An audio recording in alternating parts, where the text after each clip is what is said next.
नमस्कार, स्वागत है आपका एसएस न्यूज के टॉप 10 बुलेटिन में। मैं हूं आपके साथ सना चौधरी। खबरों की शुरुआत से पहले एक नजर आज के हेडलाइंस पर।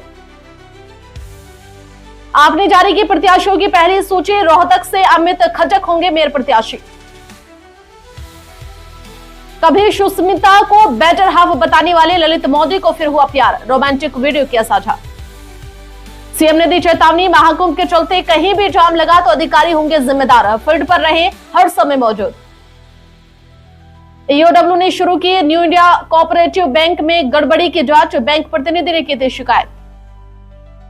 मैं लोकतंत्र को लेकर बेहद आशावान, म्यूनिख में स्याही लगी उंगली दिखाते हुए बोले एस जयशंकर। आज से तेज होगी सरकार के गठन की कवायद, पीएम करेंगे पार्टी नेताओं से बात। रेस में 15 विधायक। देश में पहली बार बीपी के लिए आयुर्वेदिक दवा तैयार, 10 साल तक चली थी रिसर्च। जहां कैद था कसाब, मुंबई की उसी जेल में रहेंगे तहव्वुर राणा, फडणवीस ने दिए संकेत। आखिर क्यों हो रही क्रिकेट जगत में इंदौर की चर्चा, नीली जर्सी में चमकने वाले इंदौरी सितारों की लंबी लिस्ट। महाकुंभ मेले में आज से 2 दिनों के लिए नो व्हीकल्स जोन, बाहर से आने वाले वाहनों के लिए क्या रहेंगी व्यवस्था। और आइए खबरों को विस्तार से जानते हैं। हरियाणा में नगर निकाय चुनाव को लेकर आम आदमी पार्टी ने अपने प्रत्याशियों की पहली सूची जारी कर दी है। पार्टी ने प्रमुख शहरों से अपने उम्मीदवारों के नाम की घोषणा भी कर दी है। आम आदमी पार्टी ने रोहतक से अमित खजक को मेयर पद के लिए प्रत्याशी बनाया है।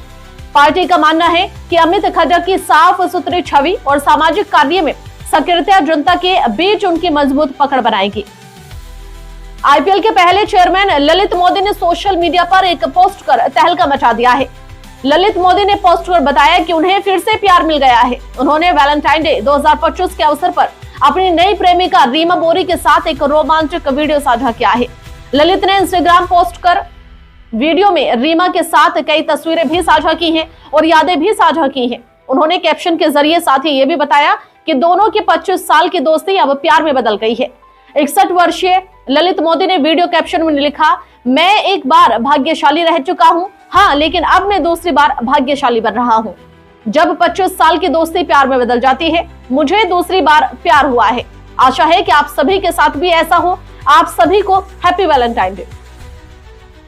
मुख्यमंत्री योगी आदित्यनाथ ने प्रयागराज महाकुंभ में स्नान के बाद वाराणसी और अयोध्या जाने वाले श्रद्धालुओं के ट्रैफिक जाम से फंसने का संज्ञान लेते हुए कहा है कि कहीं भी जाम की स्थिति होने पर अधिकारी जिम्मेदार होंगे। शुक्रवार को अपने सरकारी आवास पर महाकुंभ की व्यवस्थाओं की समीक्षा के दौरान उन्होंने वरिष्ठ अधिकारियों को फील्ड में उतारकर व्यवस्थाएं दुरुस्त करने के निर्देश दिए हैं। महाराष्ट्र में मुंबई पुलिस की आर्थिक अपराध शाखा ईओडब्ल्यू ने न्यू इंडिया कोऑपरेटिव बैंक में कथित अनियमितताओं की जांच शुरू कर दी है। आर्थिक अपराध शाखा के मुताबिक बैंक प्रतिनिधि ने ईओडब्ल्यू से इस बारे में शिकायत की थी, जिसके बाद उनका बयान दर्ज किया गया था। इससे पहले मुंबई स्थित न्यू इंडिया कोऑपरेटिव बैंक के बाहर शुक्रवार को लोगों की कतारें देखी गई। आरबीआई की ओर से निकासी पर रोक लगाने के बाद चिंतित ग्राहक जल्द से जल्द अपना पैसा निकालना चाह रहे हैं। वहीं भारतीय विदेश मंत्री S Jaishankar Munich security conference की एक बैठक में शामिल हुए हैं। बैठक में विदेश मंत्री ने भारत और दुनिया में लोकतंत्र की अहमियत पर बात की और कहा कि लोकतंत्र ने दुनिया को बहुत कुछ दिया है। म्यूनिख सिक्योरिटी कॉन्फ्रेंस में लोकतंत्र विषय पर आयोजित एक बैठक में विदेश मंत्री एस जयशंकर समेत कई बड़े चेहरे नजर आए।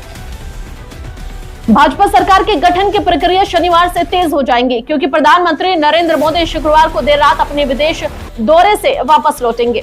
इसके बाद दिल्ली में नए मुख्यमंत्री और मंत्रिमंडल के चयन की प्रक्रिया अंतिम दौर से पहुंचेगी।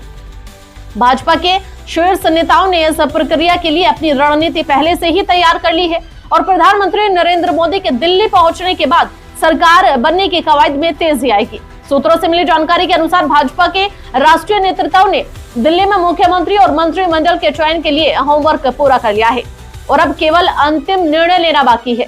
बताया जा रहा है कि मुख्यमंत्री और मंत्रिमंडल का शपथ ग्रहण समारोह 19 या 20 फरवरी को हो सकता है। इससे पहले 16 या 17 फरवरी को विधायक दल की बैठक आयोजित की जाएगी।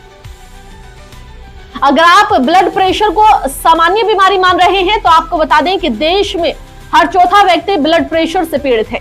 बीपी का बढ़ना और कम होना दोनों ही स्थितियों में बेहद खतरनाक माना जाता है।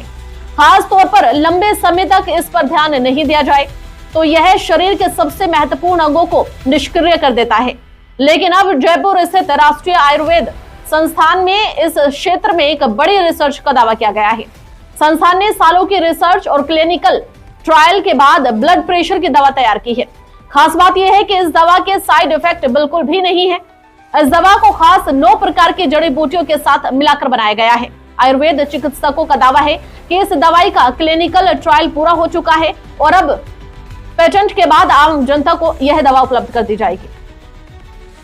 वहीं महाराष्ट्र के मुख्यमंत्री देवेंद्र फडणवीस ने शुक्रवार को कहा कि राज्य सरकार 26/11 मुंबई आतंकी हमले के आरोपी तहव्वुर हुसैन राणा को अमेरिका से प्रत्यर्पित किए जाने के बाद जेल में रखने के लिए तैयार है। शुक्रवार को नई दिल्ली स्थित नॉर्थ ब्लॉक में केंद्रीय गृह मंत्री अमित शाह के साथ समीक्षा बैठक के बाद फडणवीस ने राणा के प्रत्यर्पण के लिए प्रधानमंत्री नरेंद्र मोदी का धन्यवाद भी किया है।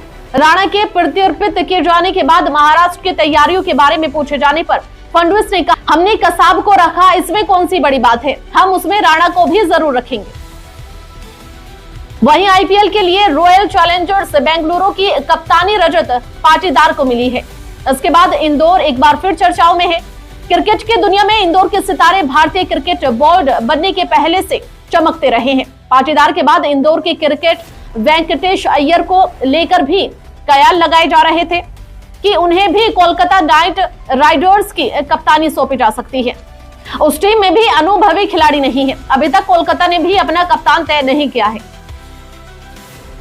बता दें कि महाकुंभ में शुक्रवार को श्रद्धालुओं का जनसैलाब उमड़ने पर एक बार फिर शहर की यातायात व्यवस्था ध्वस्त होती नजर आई है।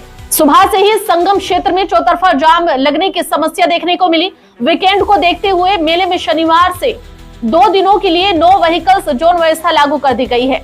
इसके तहत संपूर्ण मेला क्षेत्र में प्रशासनिक और चिकित्सीय वाहनों को छोड़कर अन्य किसी भी तरह के वाहन पर रोक रहेगी।